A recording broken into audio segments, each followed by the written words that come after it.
Assalamualaikum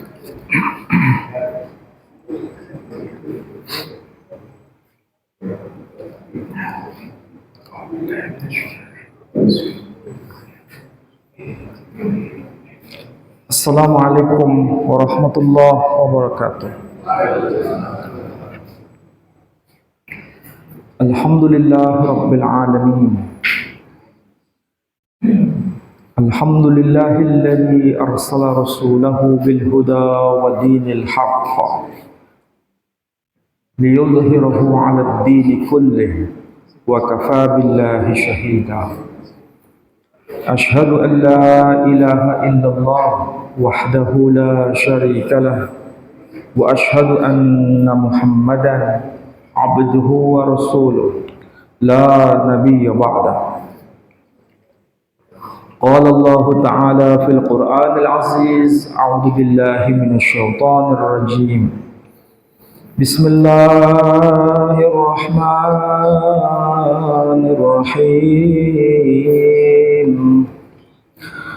إذ قالت امرأة عمران رب إني نذرت لك ما في بطني محررا فتقبل مني إنك أنت السميع العليم. Al-ayah. Sadaqallahul azim. Saudara-saudara sekalian, Bapak Ibu yang saya hormati, alhamdulillah pada petang ini kita bisa bersama-sama untuk talabul ilm. Mudah-mudahan kebersamaan kita semua mendapat maghfirah dan rahmah dari Allah Subhanahu wa taala. Saudara-saudara sekalian, Al-Qur'anul Karim banyak memberikan pesan kepada kita. Pesan-pesan itu semuanya ada kaitannya dengan kehidupan kita. Dan salah satu yang ada keterkaitan dengan kehidupan kita, manusia itu tidak lepas dari cita-cita. Manusia itu tidak lepas dari harapan-harapan. Manusia tidak lepas dari obsesi-obsesi. Jadi kalau manusia itu unik, makhluk yang paling unik di antara semua makhluk. Dan salah satu ciri keunikan itu adalah harapan, obsesi, keinginan. Itulah yang kemudian Allah Subhanahu wa taala mengabadikan hal yang terkait dengan kemanusiaan itu, diabadikan di dalam ayat-ayatnya itu supaya bisa menjadi panduan. Sebelum itu saya urai, kita akan lihat bagaimana Al-Qur'anul Karim memberikan pesan kepada kita. Semua surah di dalam Al-Qur'anul Karim, nama-nama surah hampir bisa dikatakan selalu merujuk pada tokoh-tokoh sentral, tokoh-tokoh istimewa. Ada surah Yusuf, itu tokoh istimewa. Ada surah Yunus, itu tokoh istimewa. Ada surah Ibrahim, itu tokoh istimewa. Ada surah Muhammad sallallahu alaihi wasallam, itu tokoh istimewa. Ada surah Nuh, itu tokoh istimewa. Jadi ini menjadi bahan renungan kita. Kenapa nama-nama surah di dalam Al-Quran dominasi pribadi yang tercantum dalam nama-nama surah itu orang-orang istimewa. Minimal Nabi, Rasul, bahkan ulul azmi. Surah Ibrahim, surah ke-14 itu namanya surah Ibrahim. Siapa itu Ibrahim? Bukan hanya sekedar nabi, tetapi dia bapaknya para nabi, Abul Anbiya, bahkan bagian dari ulul azmi. Ada surah Nuh juga begitu. Bukan sekedar nabi, dia bagian dari ulul azmi. Tapi masalahnya, sekarang kita bisa lihat, ada surah yang disebut surah Ali Imran. Arti harfiahnya keluarga Imran. Pertanyaannya sekarang, siapa itu Imran? Apakah dia seorang nabi? Bukan. Apakah beliau seorang rasul? Bukan. Tapi kenapa tokoh yang bernama Imran, yang bukan nabi, bukan rasul, bahkan keluarganya sendiri masuk menjadi nama surah di dalam Al-Quran? Nama surah. Dan coba cari di dalam Al-Quran nama surah yang jumlahnya ada 114 surah yang mencantumkan keluarga menjadi nama surah. Selain surah ketiga, ada tidak? Tidak ada. Artinya apa? Ini pasti ada maksud, ada tujuan, ada sesuatu yang Allah hendak ajarkan kepada kita. Kenapa diabadikan di dalam Al-Quran ini, bahkan menjadi nama surah di dalam Al-Quran, yang sebenarnya tidak istimewa tokohnya ini. Bukan nabi, bukan rasul, bukan ulul azmi, tapi diabadikan dalam Al-Quran. Yang kedua, sebelum Allah berkisah sesuatu mengenai kehidupan sang tokoh dan keluarganya, diawali dengan dua huruf.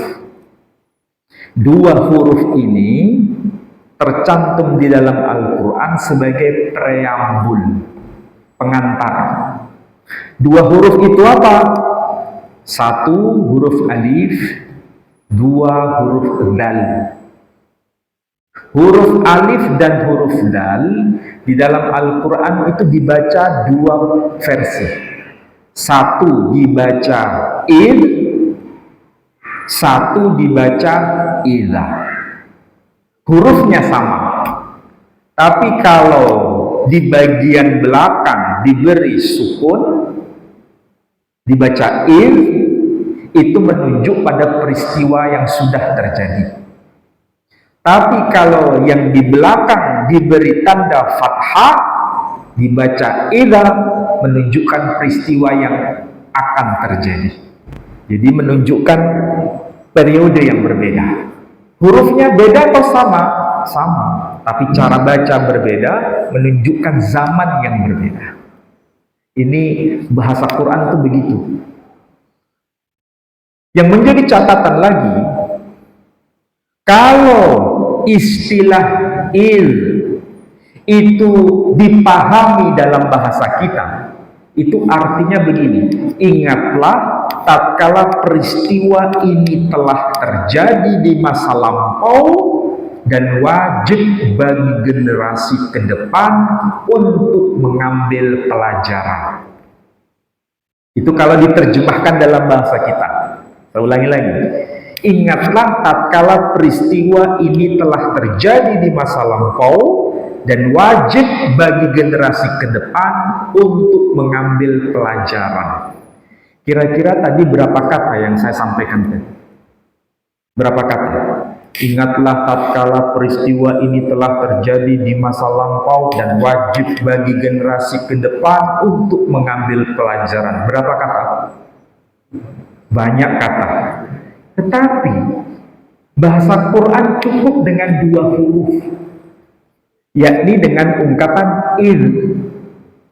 Coba seandainya kita bayangkan, Al-Quran ini kan diwahyukan dalam bahasa Arab. Kalau seandainya diwahyukan dalam bahasa Indonesia atau Jawa, kira-kira tebelnya seperti apa? Bayangkan. Jadi cukup bahasa Arab itu, satu kata itu maknanya dalam, singkat, padat, maknanya dalam. Beda dengan bahasa lain. Sehingga tidak salah bila wahyu terakhir itu diturunkan dalam bahasa Arab. Dan itu terbukti. Sampai hari ini pun terbukti. Bahasa-bahasa di muka bumi ini, kalau dicari akarnya, itu rujukannya ke bahasa Arab. Rujukannya. Contoh, bahasa Yunani. Ada istilah logos, logois, logo.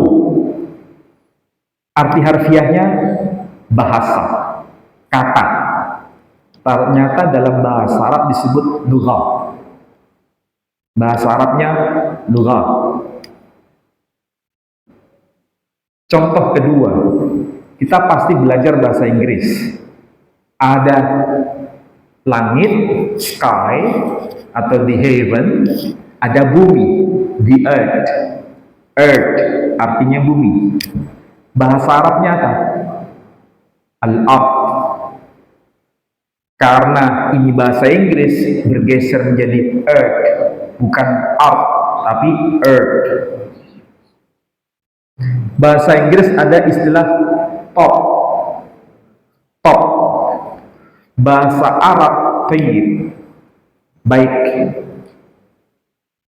Jadi kalau dicari akarnya, ketemunya di sana. Bisa jadi, ini masih kesimpulan belum 100%. Para ahli menyatakan bahasa itu awalnya satu. Bahasa itu awalnya satu. Tapi istilah yang dipakai itu apakah bahasa Arab atau bukan? Tidak bisa menjawab mereka. Tapi mereka punya kesimpulan bahasa itu aslinya satu. Karena ketika dirunut bahasa macam-macam ini, kesimpulannya kok mengarah ke sumber yang satu. Cuma apakah itu bahasa Arab atau bukan, mereka tidak berani menyimpulkan. Karena istilah bahasa Arab baru, istilah Arab itu baru muncul pra-Masehi. Tapi zaman sebelumnya tidak teridentifikasi karena terlalu jauh jaraknya.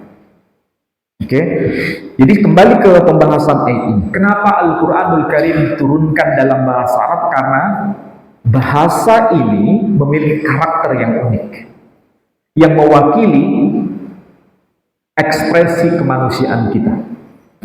Nah, ketika Allah bicara baru kemudian diberikan informasi, kisahnya secara beruntun. Ada kaitan apa? Qalat imra'atu Imran. Ingatlah tatkala istri Imran. Dua tokoh di sini. Pertama, sosok manusia perempuan, yakni istri Imran, yang di dalam Al-Quran tidak disebutkan namanya. Tidak disebutkan namanya, berarti ini ada sesuatu. Kalau membaca kitab-kitab tafsir, ya, tokoh yang disebut sebagai istri Imran itu bernama Sayyidah Hannah, istri Imran. Sementara tokoh Sayyidah Hannah ini di dalam agama selain Islam disebut dengan nama Santa Ana. Santa Ana, bukan hanya Santa Maria. Santa Maria itu putrinya.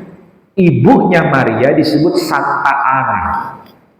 Makanya ada tempat ibadah yang namanya Gereja Santa Ana. Artinya ini tokoh sebenarnya.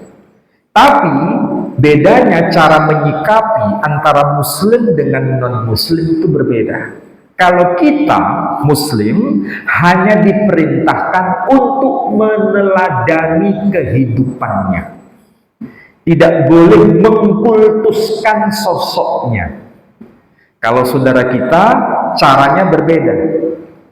Caranya ada dibuatkan patungnya, diarak, diberikan mahkota, dan diistimewakan. Nah, itu caranya ya. Kita tidak boleh berlebih-lebihan, kita hanya diperintahkan meneladani. Titik.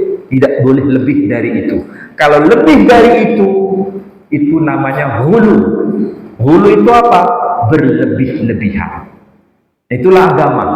Jadi kita diajarkan begitu. Menghormati boleh, meneladani boleh, tapi tidak boleh mengkultuskan.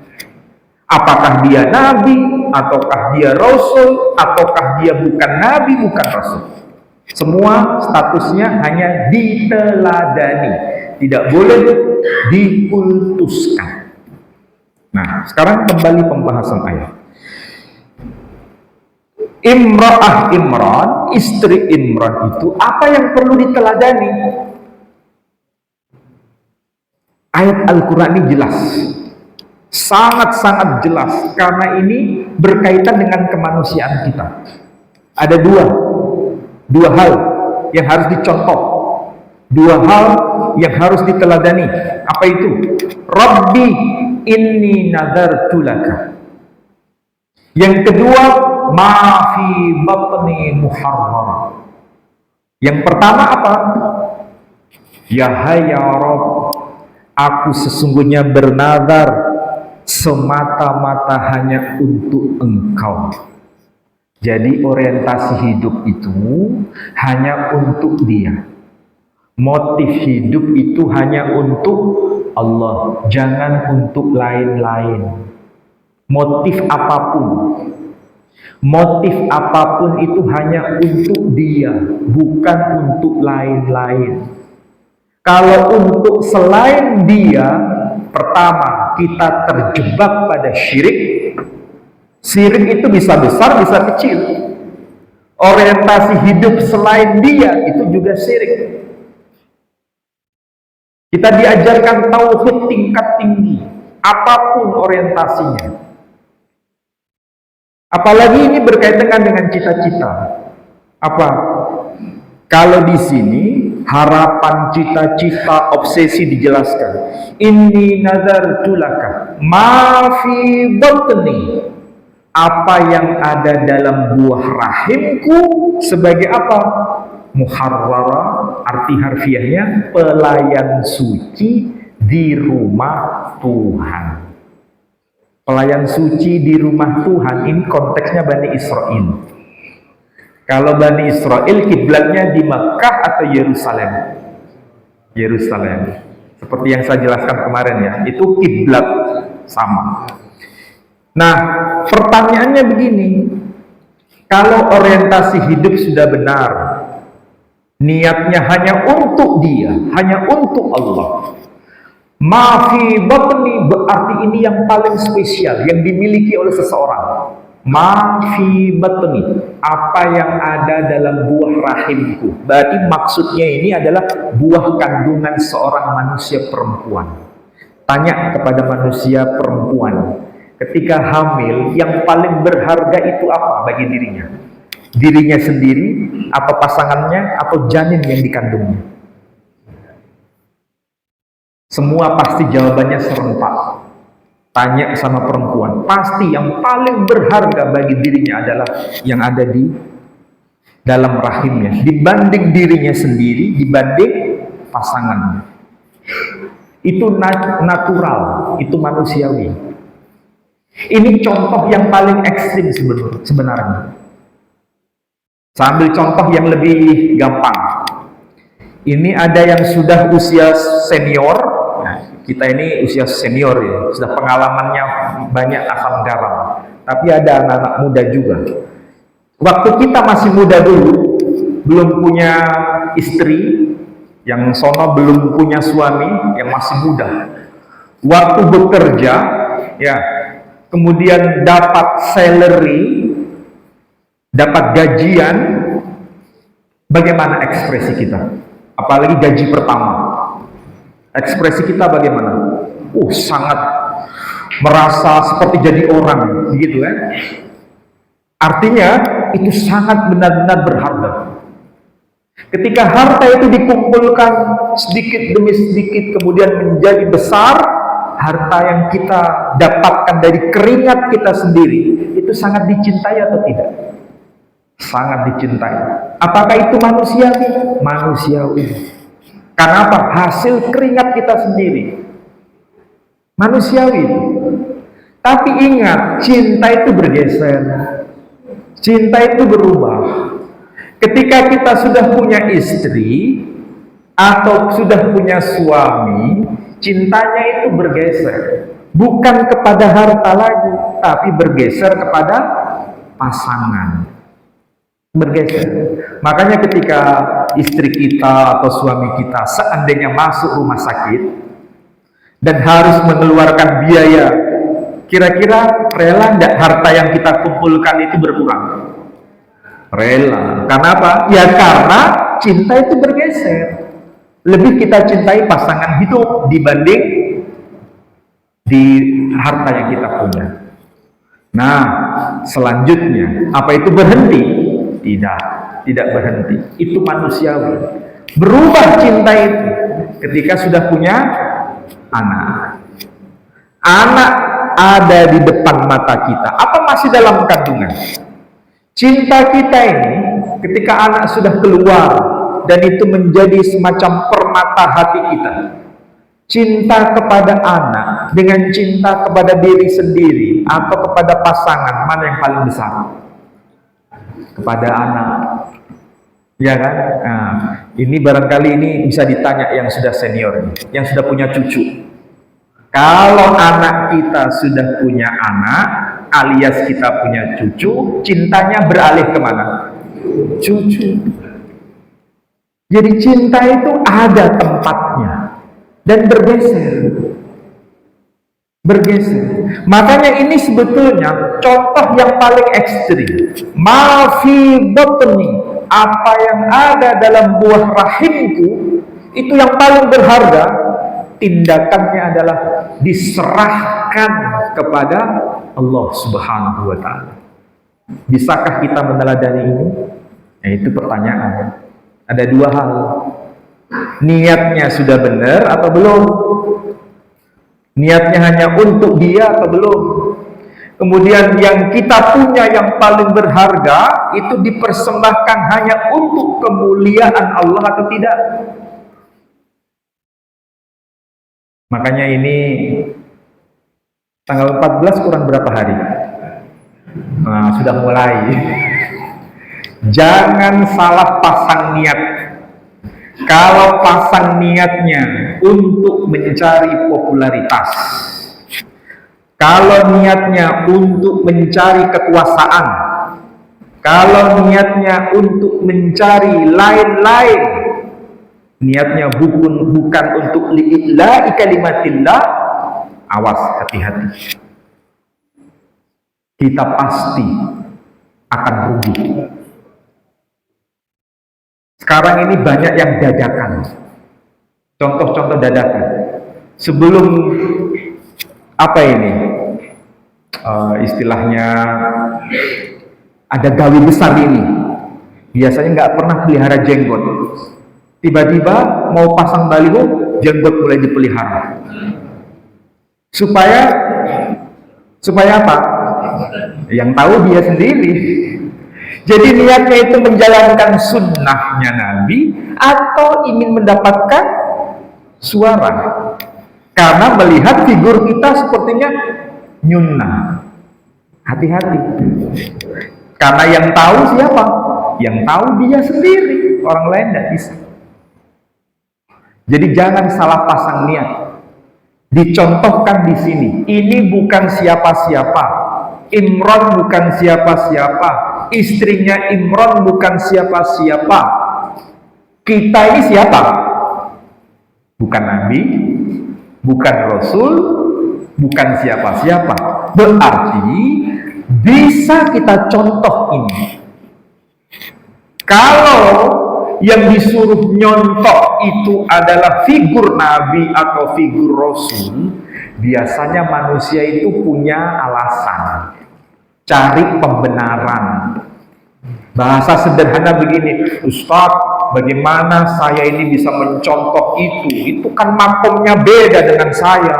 Saya bukan Nabi, bukan Rasul. Ini contohnya Nabi, Rasul. Nggak bisa naik itu. Alasannya begitu kan biasanya? Iya, alasannya. Dan rata-rata begitu. Tapi jelas di sini yang diberikan contoh bukan Nabi, bukan Rasul, bukan siapa-siapa. Lah kita siapa? Kita juga bukan siapa-siapa. Pasti bisa nyontoh ini. Masalahnya kita dihadapkan pada dua pilihan, mau atau tidak. Ini betul-betul pengalaman hidup ini, pengalaman hidup. Makanya ini penting untuk dipahami. Bukan siapa-siapa, kita juga bukan siapa-siapa. Maka harus bisa meneladani. Niat harus benar, hanya untuk dia. Dan apa yang kita punya, yang paling berharga ini, hanya untuk li'ila'i kalimatillah. Ma fi batni muharram. Kalau itu kita pegang, hidup kita selamat. Kita selamat. Kita tidak akan rugi. Karena ini berkaitan dengan investasi akhirat, bukan investasi dunia. Makanya kita harus paham betul, dalam Al-Quran bukan hanya kisah ini, ada kisah lain. Kisah lain, ada anaknya seorang nabi, bahkan nabi yang pertama, anaknya Nabi Adam. Siapa itu? Qabil dan Habil. Qabil Habil, perhatikan tuh, Qabil Habil sama-sama menjalankan praktek keagamaan. Praktek keagamaan. Kita sholat itu praktek keagamaan. Puasa, praktek keagamaan. Haji, umroh, praktek keagamaan. Bersedekah, mengeluarkan uang di masjid, praktek keagamaan. Berkurban, potong hewan, itu juga praktek keagamaan. Orang biasa melihat bentuknya sama, praktek agama, praktek syariat, tapi nilainya tidak sama. Kita di sini duduk bersila, ini praktek keagamaan, mencari ilmu, ya. Tapi betulkah nilainya sama? Belum tentu. Kalau sejak awal niatnya untuk mencari ilmu, untuk mendekatkan diri kepada Allah, maka punya nilai positif. Tapi kalau tujuannya daripada nganggur di rumah, daripada apa itu istilahnya, memanfaatkan waktu kosong, maka datang ke masjid, nah nilainya beda. Jadi semua tergantung dari apa? Niat. Dari niat. Prakteknya sama, tapi nilainya beda. Makanya lihat itu, tokoh yang bernama Habil dan Qabil, bapaknya saja nabi, tapi kurban yang satu diterima, kurban yang satu ditolak. Kenapa yang satu ditolak? Karena niatnya beda. Niatnya yang satu kurban hanya untuk Allah, yang satu niatnya supaya dapat pasangan yang paling cantik ini. Karena perkawinan pada masa awal itu kan bersilang. Adiknya nikah sama ini, tapi dia nggak terima, ingin yang dapat lebih cantik, maka dia berkorban. Niatnya dunia, beda hasilnya. Bekerja juga begitu sampean. Bekerja apapun, jangan niatnya itu lain-lain. Niatnya hanya untuk Allah. Niatnya untuk yang jelas. Contoh konkret begini, contoh konkret supaya tidak membahas orang lain. Saya dosen di kampus. Niatnya apa? Kalau niatnya supaya dapat salary setiap bulan, ini niat yang benar atau niat yang salah? Niat yang salah. Tapi kalau niatnya saya ingin mendidik generasi muda, nanti dia akan menjadi orang yang melebihi saya di masa depan supaya dia memuliakan Tuhannya. Ini benar niatnya. Tapi kalau niatnya itu tadi dapat salary setiap tanggal 1 setiap bulan, ya karena pegawai negeri kan begitu tanggal 1. Kalau niatnya itu, ini salah niat. Salah niat. Padahal sama-sama mengajar kan? Mau yang dapat salary mengajar, mau yang mencerdaskan bangsa juga mengajar. Bentuknya sama, tapi nilainya sama atau beda? Beda. Yang jualan di pasar, ada yang jualan di pasar. Niatnya apa? Kalau yang sekedar niatnya cari keuntungan dengan berbagai cara dia berbuat curang, berarti untuk dunia, bukan untuk akhirat. Jadi semua itu tergantung niat. Niat itu harus ditata, jangan keliru. Di sini diberikan contoh, inni nadartu laka, sesungguhnya aku bernadar semata-mata hanya untuk engkau. Ma fi batni, berkaitan dengan apa yang paling berharga, istimewa dalam hidup ini dipersembahkan untuk Allah Subhanahu wa taala. Kalau ini terjadi, maka hidup kita ini tenang. Hidup tidak kemerungsung. Hidup tidak sia-sia. Sekarang, kalau kita sudah paham seperti ini, dua hal itu dipegang erat. Niat yang benar, apa yang paling istimewa dalam hidup kita ini dipersembahkan hanya untuk Allah, baru kemudian yang paling penting, seandainya, ini seandainya, cita-cita kita, harapan kita, obsesi kita, planning yang sudah kita buat, itu ternyata hasilnya tidak sama seperti yang kita dapat, bagaimana reaksinya? Di sini diberikan contoh konkret. Contoh konkretnya apa? Falamma wada'atha, maka tatkala bayi itu telah lahir, qalat, telah berkata istri Imran, Rabbi inni wada'tuha unsa wallahu a'lamu bima wada'at wa laysa dzakaru kal unsa. Kalimatnya panjang itu. Ini sebetulnya kalau bahasa anak muda, ini bahasa curhat. Tahu bahasa curhat? Curhat. Curhatnya bukan kepada siapa-siapa, curhatnya kepada dia yang dia sandarkan hidupnya. Dengan detail. Ibaratnya dia ngomong itu dari A sampai Z. Kalau diterjemahkan begini, wahai ya Tuhan, wahai ya Rabb, sesungguhnya aku telah melahirkan bayi perempuan. Engkau sendiri ya Allah yang tahu atas bayi yang telah lahir ini. Karena laki-laki itu tidak sama dengan perempuan. Ini bahasa curhat tingkat rendah atau bahasa tingkat tinggi ini? Oh, serius betul ini. Dia melaporkan apa adanya yang dia hadapi saat itu. Karena waktu dia belum melahirkan, obsesinya begitu. Ketika lahir, lah kok begini? Kira-kira kontras enggak? Kontras. Tapi karena dia menjadi contoh dan dimasukkan dalam Al-Quran, maka disinilah dia berkata, Wallahu a'lam. Dan Allah yang lebih tahu. Lebih tahu apa? Atas kenyataan ini. Dikembalikan kepada dia. Baru dia curhat apa adanya, dia omongkan. Karena kalau Allah Tabaraka wa Ta'ala itu diajak bicara, dia maha mendengar. Dia semakin mau mendengar kita. Kebanyakan kita ini lari, bukan mendekat.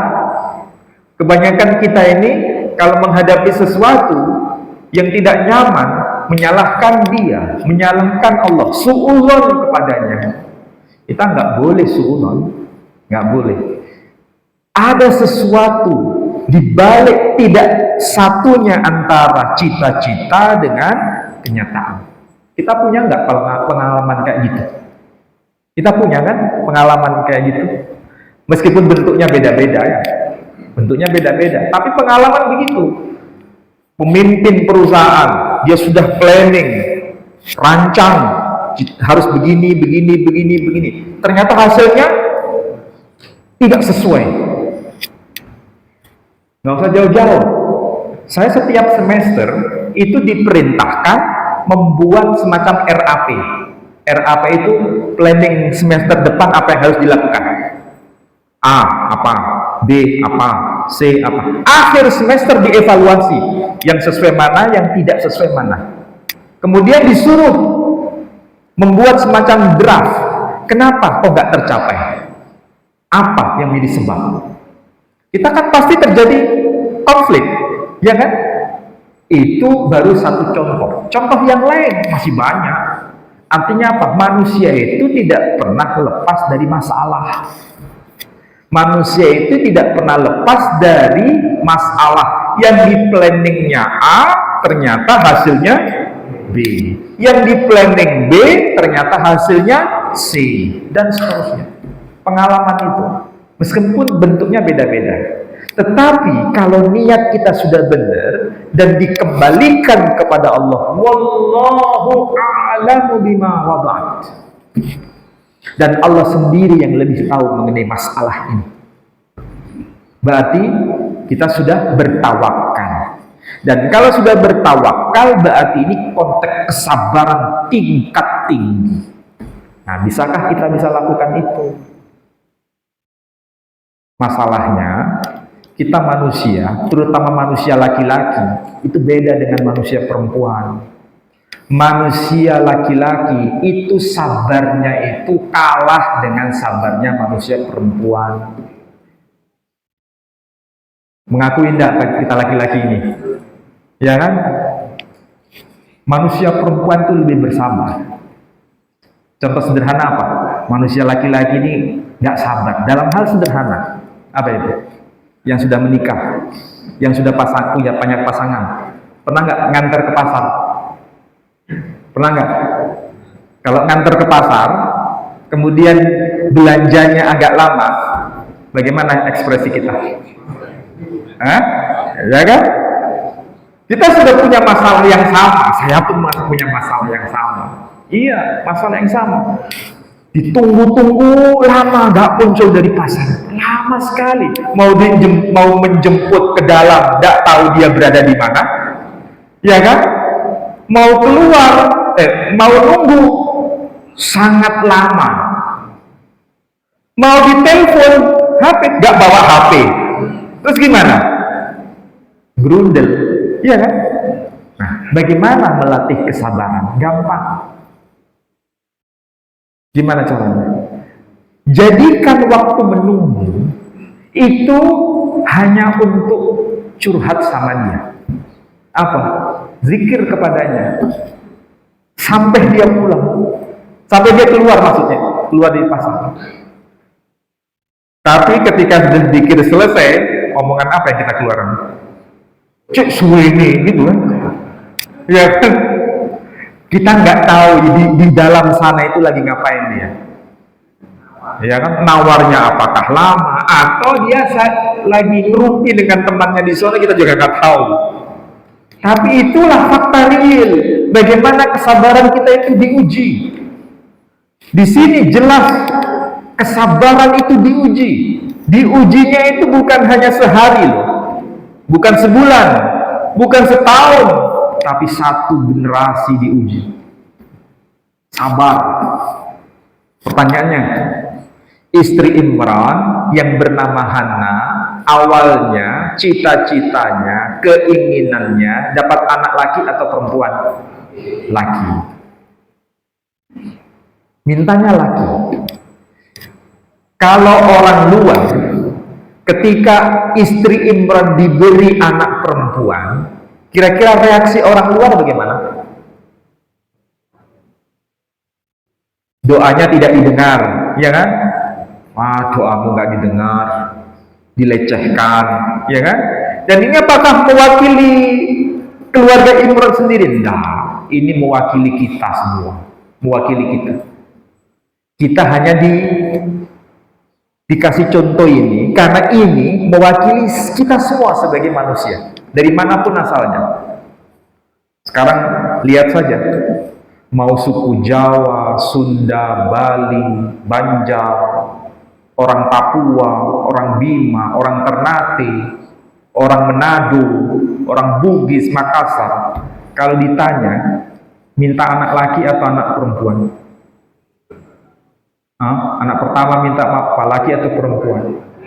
Laki. Orang Chinese minta apa? Laki. Kalau orang Arab minta apa? Laki. Kalau anak orang Arab zaman sebelum Nabi diutus jadi Nabi ya, kalau anak itu perempuan. Kisahnya Sayyidina Umar ibn Khattab radhiyallahu anhu. Ketika dapat anak perempuan, diapain anaknya? Dikubur hidup-hidup. Kenapa? Karena itu menjadi aib. Kenapa? Masyarakatnya waktu itu, anak laki-laki itu istimewa. Maka jangan sampai aib menjadi aib dalam keluarga, anak itu dikubur hidup-hidup. Begitu tradisi. Ini mewakili semua sebenarnya. Eropa juga begitu. Jadi yang diminta itu anak laki. Loh, ternyata dapat perempuan. Apakah dia curhat kepada Tuhannya? Iya, dia curhat mulai A sampai Z. Tapi ingat, dia bertawakal tingkat tinggi. Wallahu a'lam. Allah yang lebih tahu atas peristiwa ini. Allah lebih tahu atas bayi yang telah lahir ini. Dan nanti menunggu kesabarannya yang satu generasi ke depan, doa ini terjawab. Bahkan diberikan yang lebih. Istri Imran itu minta laki saja kan? Nggak lebih dari itu. Apakah dia minta anak yang jadi nabi? Enggak kan? Anak yang jadi rasul? Enggak kan? Hanya minta apa? Anak laki tok. Anak laki tanpa embel-embel. Tapi karena dia niatnya sudah benar, caranya sudah benar, dan tawakalnya tingkat tinggi, maka Allah berikan kelebihan. Bonus. Anak perempuan yang telah lahir itu namanya siapa? Maryam. Maryam melahirkan anak laki atau perempuan? Laki. Anak laki itu bernama siapa? Isa. Isa itu siapa? Isa ibnu Maryam. Siapa dia? Nabi, Rasul. Terus apa lagi? Ulul azmi. Terus apa lagi? Al-Masih. 4 rangkap jabatan. Bayangkan. Padahal yang diminta neneknya dulu, itu apakah menjadi nabi? Enggak. Hanya pokoknya laki wis. Itu toh. Tapi niatnya itu benar.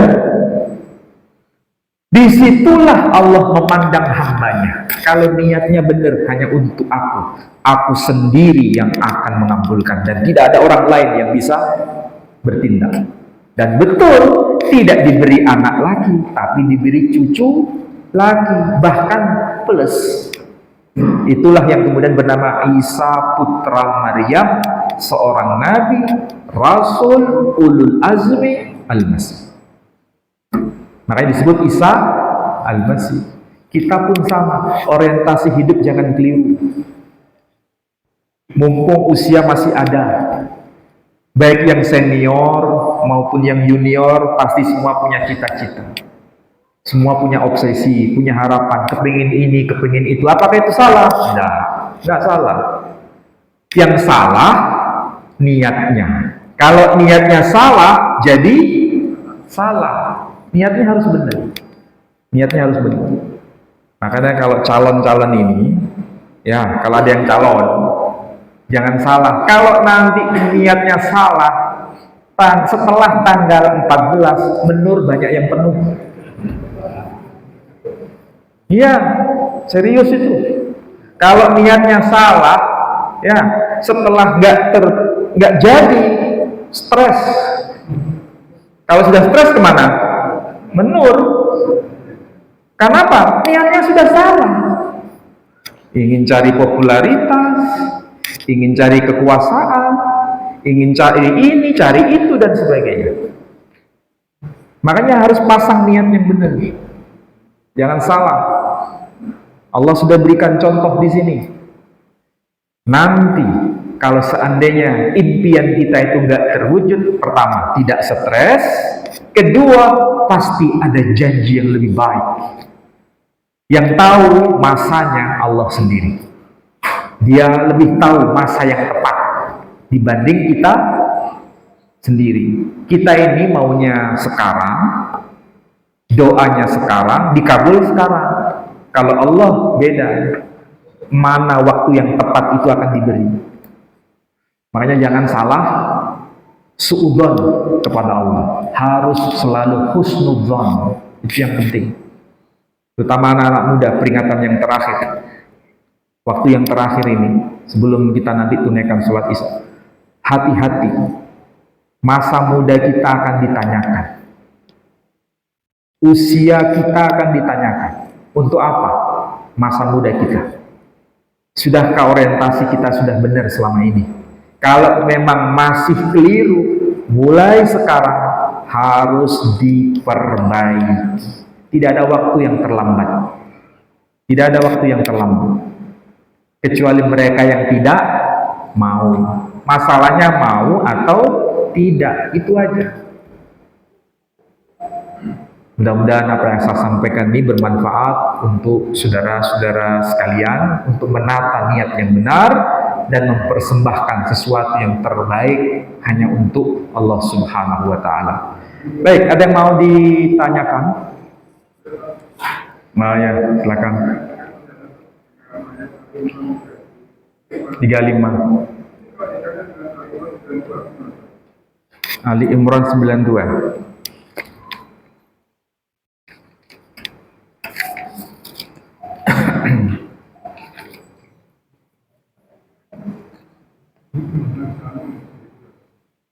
Iya, sama persis.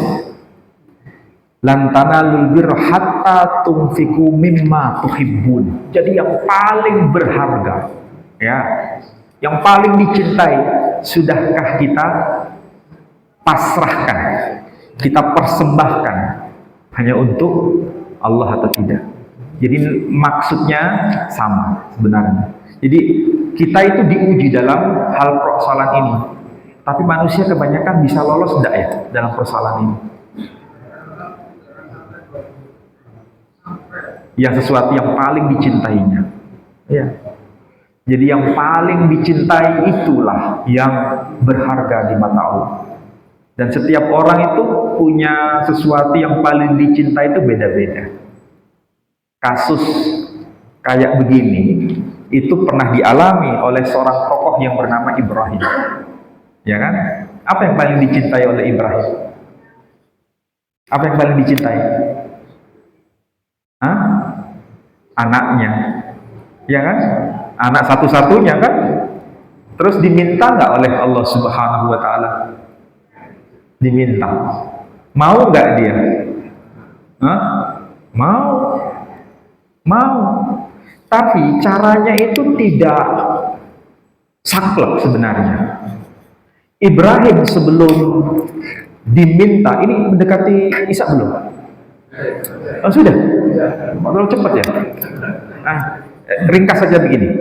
Ibrahim alaihissalam itu waktu dia belum punya putra, diuji oleh Allah Subhanahu wa Ta'ala untuk menyembelih burung. Menyembelih burung. Sembelihlah burung-burung, ya. Kemudian disuruh cincang-cincang. Ini disuruh sembelih sendiri loh. Dicincang-cincang, setelah dicincang dicampur, diudek. Setelah diudek, disebar di beberapa penjuru. Kemudian disuruh panggil itu burung-burungmu. Burung-burung yang kamu sembelih itu, hai Ibrahim. Ibrahim melihat sendiri burung itu datang kepada dirinya. Bagaimana cara Allah menguji? Karena Ibrahim tanya, bagaimana cara menghidupkan sesuatu yang sudah mati? Dari situ kemudian peristiwa berikutnya dia diminta, anakmu sembelih. Yang dibayangkan Ibrahim kira-kira gimana ini? Ini kok anakku yang disuruh sembelih? Dia dihadapkan pada dua pilihan. Kalau ini anakku disembelih dengan tanganku sendiri, seandainya hidup kembali, Allah mampu. Karena dia sudah melihat pengalaman itu. Ya. Yang kedua, kalau seandainya disembelih terus tidak hidup dan terus mati, kira-kira bagaimana dirinya? Apa dia tetap setia kepada dia atau dia berontak? Nah, itu kan dihadapkan kayak begitu. Tetapi ingat, cara Allah memuji itu tidak drastis, tapi ada tahapan. Ada tahapan. Kayak tadi itu tahapannya menyembelih burung, baru menyembelih unta. Kita pun kalau diuji oleh Allah Subhanahu wa taala sama, tidak pernah Allah itu menguji itu langsung drastis. Enggak. Makanya kalau kita berkata, ujianku besar banget, curhat sama teman, sebetulnya nggak besar itu. Itu kita sudah punya pengalaman sebelumnya yang lebih ringan. Hanya saja kita sekarang itu agak berat, tapi itu ada tahapan. Ibaratnya Allah Tabaraka wa Ta'ala memuji kita seperti seorang guru. Namanya saja guru itu bahasa Arabnya juga disebut murabbi, pendidik. Namanya mendidik itu dengan proses. Ujian tingkat SD tidak langsung SMA kan? SD dulu, SMP, baru SMA. Begitu cara Allah menguji. Tidak langsung drastis. Kalau drastis, dia bukan murabbi. Dia adalah murabbi yang terbaik. Selalu mendampingi kita dan memproses kita menjadi lebih baik. Nah, mudah-mudahan dengan cara begitu kita semakin mencintai Allah Subhanahu wa taala dan mempersembahkan yang terbaik yang kita punya. Ujian terbaik yang kita terima itu akan menjadi mendekatkan kita dengannya. Mudah-mudahan bisa dipahami dan bisa kita implementasi. Saya kira demikian. Saya tutup dengan doa penutup majelis. Subhanallahumma wa bihamdika asyhadu an la ilaha illa anta astaghfiruka wa atubu ilaik. Wassalamualaikum warahmatullahi wabarakatuh.